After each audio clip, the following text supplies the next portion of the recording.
ಹೇಳಿ sir. Sir Swift Dzire ಒಂದು ಗಾಡಿ ಕಳಿಸ್ಕೊಡಿದ್ರಲ್ಲ, ಹೌದು ಹೌದು. ಮಾಡಲ್ ಎಷ್ಟು ಗಾಡಿ ಇದು? 2010 ಓನರ್ ಎಷ್ಟಾಗಿದಾರಣ? Second owner. ಡಾಕ್ಯುಮೆಂಟ್ಸ್ ಎಲ್ಲ ರನ್ನಿಂಗ್ ಇದೆಯಾ? ಹಾಂ, ಎಲ್ಲ ರನ್ನಿಂಗ್ ಇದೆ. ಗಾಡಿ ರನ್ನಿಂಗ್ ಎಷ್ಟಾಗಿದೆ ಇದು? ಗಾಡಿ 1,00,000 ಚಿಲ್ಲರೆ ಓಡಿದೆ. ಟೈರ್ ಕಂಡೀಷನ್ ಇದೆ, ಒಂದು 40% ಇದಾವೆ. ಯಾವ್ದಾದ್ರು ಲೋನ್ ಇದೆ ಗಾಡಿ ಮೇಲೆ? 50% ಇದಾವೆ.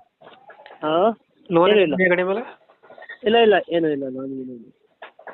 ರನ್ನಿಂಗ್ ಎಷ್ಟಾಗಿದೆ ಅಂದರೆ? 1,05,000 ಏನೋ ಓಡಿದೆ. ಇಂಜಿನ್ ಕಂಡೀಷನ್ ಎಲ್ಲ ಗುಡ್ ಕಂಡೀಷನ್ ರೀ, ಶೋರೂಮ್ ಟೆಸ್ಟ್ ಇದೆ. ಫೀಚರ್ಸ್ ಏನು ಗಾಡಿ? ಹಾಂ, power steering, AC, music system, reverse camera, ಹಾಂ ಹಾಂ, LED ಸ್ಕ್ರೀನ್ ಇದೆ. ಎರಡು ಸ್ಕ್ರೀನ್ ಇದೆಯಾ?